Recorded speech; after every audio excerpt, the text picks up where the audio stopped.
আমি এখন এমন একটা শহরে আছি যেটাকে বলা হয় সিটি অফ থ্রি কালচারের এবং সংস্কৃতির শহর, যেখানে তিন ধর্মের মানুষ একসাথে যুগের পর যুগ ধরে বসবাস করে আসছে, খ্রিস্টান, ইহুদি, মুসলিম, যেটা একসময় স্পেনের রাজধানী ছিল। আর এখান থেকে পুরো স্পেনের ভাগ্য নির্ধারণ করা হতো। আর সেই শহরটির নামই হলো তোলেদো।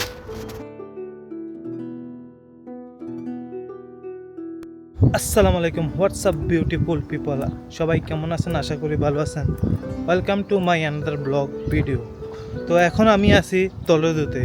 আর এই তোলেদো শহরের অনেক ইতিহাস, আর এর ইতিহাস এবং এই শহরের সৌন্দর্য আমি আজকে আপনাদেরকে তুলে ধরবো। আমি বাস থেকে নেমে এখন যাচ্ছি শহরের যে মেইন পয়েন্টটা, যেখান থেকে পুরো শহরের ভিউটা দেখা যায়, আমি এখন সেখানেই যাচ্ছি। যত উপরে উঠছি শহরের ভিউটা তত সুন্দর দেখা যাচ্ছে এবং পুরো শহরের ভিউটা তত বেশি দেখা যাচ্ছে। যেখানে উঠলে পুরো শহরের ভিউটা দেখা যাবে, আমি সেই ভিউ পয়েন্টে আপনাদেরকে নিয়ে যাচ্ছি। আমার পিছে যে ভবনটা দেখতে পাচ্ছেন, এটা হলো এই শহরের দুর্গ। আমি আমার অন্য ব্লগগুলোতে দেখেছিলাম যে দুর্গতে থাকে রাজারা, কিন্তু এই দুর্গটা পুরোটাই ডিফারেন্ট। কারণ এই দুর্গটা তৈরি করা হয়েছিল, এখানে পাশ দিয়ে নদী বয়ে গেছে, নদী দিয়ে যাতে কোনো শত্রুপক্ষ এই শহরের আক্রমণ করতে না পারে, সেই জন্য যারা পাহারা দিত তাদের জন্য এই দুর্গটা তৈরি করেছিল এখানকার রাজারা। আর এই দুর্গটা দেখতে কেমন ছিল ওই আমলে দেখুন, আগে অনেক সুন্দর ছিল দুর্গটা আরও। আমি বাস স্টপ থেকে নেমে প্রায় 40 মিনিট হাঁটার পর তারপর আমি শহরের সবচেয়ে উঁচু জায়গায় মেন ভিউ পয়েন্টটাতে আসি। আমি আপনাদেরকে দেখাচ্ছি, আমার ব্যাকগ্রাউন্ডে দেখা যাচ্ছে তোলেদো। মাদ্রিদ থেকে 70 কিলোমিটার দক্ষিণে এর অবস্থিত টেগাস নদীর তীরে। এটি কেবল একটি সাধারণ জনপদ নয়, এটি এক জীবন্ত ইতিহাসের সাক্ষী।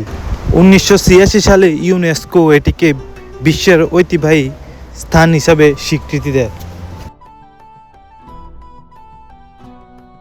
আমি এখন তোলেদো শহরের অলিগলি ঘুরা হাঁটতেছি, আর আমার থেকে মনে হইতেছে আমি মনে হয় কোনো এক মধ্যযুগীয় অঞ্চলে চলে আসছি। আমার থেকে এমনই মনে হতে আছে।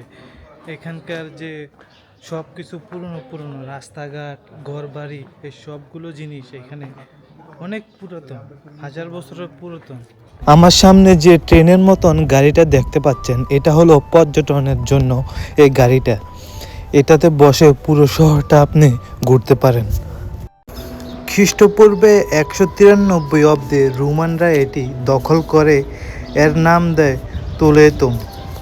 তারা এখানে চমৎকার সব স্থাপত্য ও জলপথ নির্মাণ করে। রোমানদের পতনের পর এটি ভিসিগোত্রের রাজধানী ও ধর্মীয় প্রাণকেন্দ্র হয়ে ওঠে এই তোলেদো শহরটি।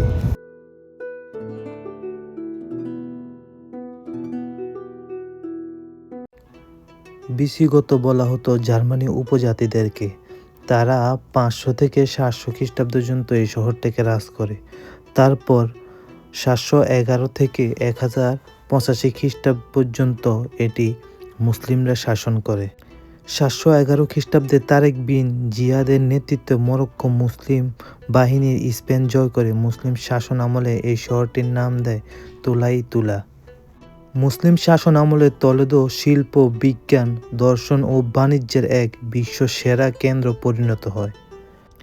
এই যুগে মুসলমান, খ্রিস্টান এবং ইহুদির অত্যন্ত শান্তিপূর্ণভাবে পাশাপাশি বসবাস করত, যা ইতিহাসের কনভিভেন্সিয়া নামে পরিচিত ছিল। 1085 খ্রিস্টাব্দে রাজা ষষ্ঠ আলফোন্সো তোলেদো পুনরায় উদ্ধার করে মুসলিমদের হাত থেকে, এবং কি আজ পর্যন্ত সেখানে স্পেনিশ শাসন চলতেছে। 1561 সাল পর্যন্ত তোলেদোই ছিল স্পেনের রাজধানী। পরবর্তীতে 1561 সালের পরে রাজা দ্বিতীয় ফিলিপ মাদ্রিদে নিয়ে আসে রাজধানী পুয়ের্তা দে বিসাগ্রা, যেটা স্পেনের ঐতিহাসিক শহর তোলেদোর বিখ্যাত রাজকীয় প্রবেশপথ ছিল। যখন কেউ তোলেদো শহরে প্রবেশ করা হতো, তখন এইখান দিয়ে প্রবেশ করতে হতো। পুয়ের্তা দে বিসাগ্রা এটি দশম শতকে মূলত মুসলিম শাসন আমলে তৈরি করা হয়েছিল। পরবর্তীতে 1085 খ্রিস্টাব্দে রাজা ষষ্ঠ আলফোন্সো যখন মুসলিমদের কাছ থেকে টলেদো জয় করে, তখন তিনি এই পথ দিয়ে শহরে প্রবেশ করেছিলেন। মূলত দেওয়ালটি নির্মাণ করেছিলেন শত্রুর আক্রমণ থেকে বাঁচার জন্য, যেহেতু এটি প্রবেশ পথ যাতে কোনো শত্রু সহজেই প্রবেশ করতে না পারে, সেই জন্যই 2 থেকে 3 কিলোমিটার এলাকা জুড়ে এই দেওয়ালটি নির্মাণ করে রেখেছে, যেটির উচ্চতা 30 থেকে 40 মিটার। এটি নির্মাণ করেছেন শত্রুর আক্রমণের হাত থেকে বাঁচার জন্য, যাতে চাইলেই শত্রুপক্ষ আক্রমণ করতে না পারত। আমি এখন আছি আলকাজার অফ টলেদো, যেটা একসময় রাজপ্রাসাদ ছিল। এটা এখন বর্তমানে সাময়িক জাদুঘর। প্রথমে প্রবেশ করলেই আপনি দেখতে পারবেন ওই পুরাতন আমলের 700 থেকে 1000 শতাব্দীর যে অস্ত্রগুলা জাদুঘরে সাজিয়ে রেখেছে। এখানে থাকা অস্ত্রগুলা শুধু স্পেন নয়, বরং পুরো ইউরোপের সামরিক ইতিহাসের অন্যতম সেরা দলিল। এই অস্ত্রগুলা তৈরির জন্য সারা বিশ্বের এক সময় অপ্রতিদ্বন্দ্বী ছিল। এখানকার কামাররা ইস্পাতের তৈরি গোপন এক পদ্ধতি জানত। তখন ওরা কিভাবে ঘোড়ার উপরে উঠে যুদ্ধ করত এবং কী ধরনের পোশাক গায়ে দিয়ে যুদ্ধ করত, সব কিছু এখানে আছে। আর যখন ওরা যুদ্ধ করত তখন কিভাবে ওরা সারিবদ্ধ হয়ে থাকতো, এটা শুধু আমরা মুভিতেই দেখতাম, কিন্তু বাস্তবে ওরা সেরকমভাবে যুদ্ধের জন্য প্রস্তুতি নিত। এই আলকাসার এই ভবনটা 1936 সালে স্পেনে যখন গৃহযুদ্ধ চলছিল তখন বিধ্বংস হয়ে গেছিল। পরবর্তীতে এটাকে আবার পুনরায় নির্মাণ করে জাদুঘর হিসাবে তারা রেখে দিয়েছে। আর এটার বিধ্বংসগুলো এখনও দেখা যাচ্ছে। এটার এক পাশে কিন্তু তারা বিধ্বংসের কোনো কাজ করে নাই, এটা যেভাবে বিধ্বংস হয়েছিল সেইভাবে রেখে দিয়েছে, যাতে এখানে মানুষ আসলে বুঝতে পারে গৃহযুদ্ধের সময় কিভাবে ধ্বংস হয়েছিল এই রাজপ্রাসাদটি। আর উপরে উঠলেই দেখতে পারবেন একটা রেস্টুরেন্ট, আর রেস্টুরেন্টের এক পাশে দেখতে পারবেন একটা হেলিকপ্টার এবং কিছু কামান, যেটা তারা প্রমাণ হিসাবে রেখে দিয়েছিল 1936 সালে গৃহযুদ্ধ যে সমস্ত অস্ত্র দিয়ে তারা গৃহযুদ্ধ চালিয়েছিল, সেই সমস্ত অস্ত্রের বিধ্বংস এই রেস্টুরেন্টের পাশেই দেখতে পাবেন। এখন আমি আপনাদেরকে নিয়ে যাচ্ছি একটা ক্যাথলিক গির্জা, যেটা একসময় এই শহরের সবচেয়ে বড় মসজিদ ছিল। পিছে যে ভবনটি দেখতে পাচ্ছেন, এটা হলো একটা ক্যাথলিক গির্জা, যেটা একসময় মুসলিমরা যখন শাসন করত তখন এটা মসজিদ ছিল। পরবর্তীতে স্প্যানিশদের হাতে ক্ষমতায় আসার পর এটাকে তারা ওদের ধর্মীয় গির্জা তৈরি করছে। গির্জাটির ভিতরে ঢোকার পর আপনি ভাষা হারিয়ে ফেলবেন। 800 বছরের পুরাতন রঙিন কাঁচগুলো দিয়ে যখন আলো আসে, মনে হয় আপনি অন্য কোনো যুগে চলে গেছেন। পুরনো ক্যাথেড্রালটি যেন একটি আর্ট গ্যালারি।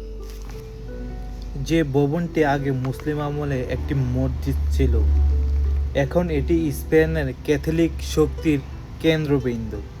এটি বিশ্বের অন্যতম সেরা গথিক স্থাপত্যের নিদর্শন।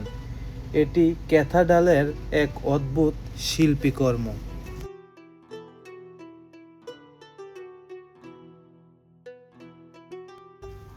যখন এটাকে পুরোপুরি গির্জা তৈরির জন্য তারা পদক্ষেপ নেয়, যখন এটার কাজ শুরু করে 1226 সালের দিকে আর শেষ হয় 1500 শতকের দিকে, শুধু একবার ভাবুন যে একটা গির্জা তৈরি করার জন্য তারা 250 বছর সময় লেগেছে।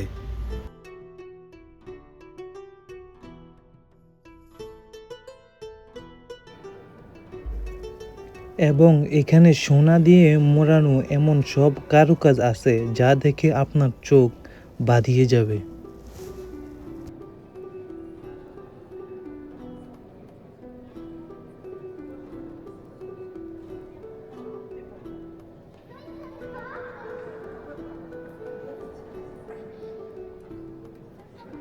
এটা এটার ভিতরে ঢুকেই বুঝতে পারছি আমি যে এটা একসময় মসজিদ ছিল, মানে বিশাল এক মসজিদ ছিল, যেটা এখন বর্তমানে গির্জায় পরিণত হয়েছে। যখন মুসলিমরা শাসন করত তখন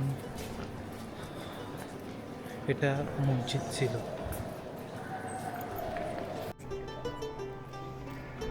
এই গির্জাটি দেখার জন্য পৃথিবীর বিভিন্ন জায়গা থেকে পর্যটন আসে। কেউ আসে ধর্মের টানে, কেউ আসে ইতিহাস খুঁজতে, আর আমার মতো কেউ আসে এর অমর স্থাপত্যগুলো ক্যামেরাবন্দি করতে।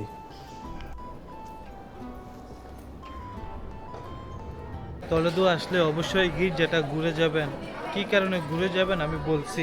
1000 খ্রিস্টাব্দের যে পুরনো মসজিদটা, সেই মসজিদটার ফিল এখনও এটার ভিতরে পাবেন আপনারা।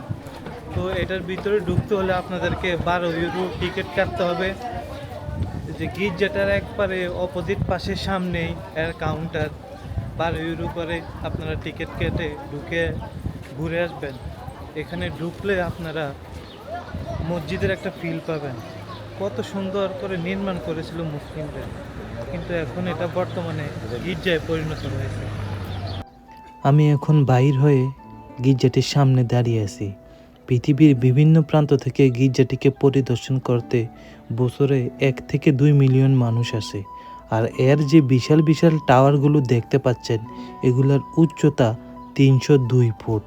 বিশ্বাস করুন, এর বিশালতা ক্যামেরায় ধারণ করা কঠিন।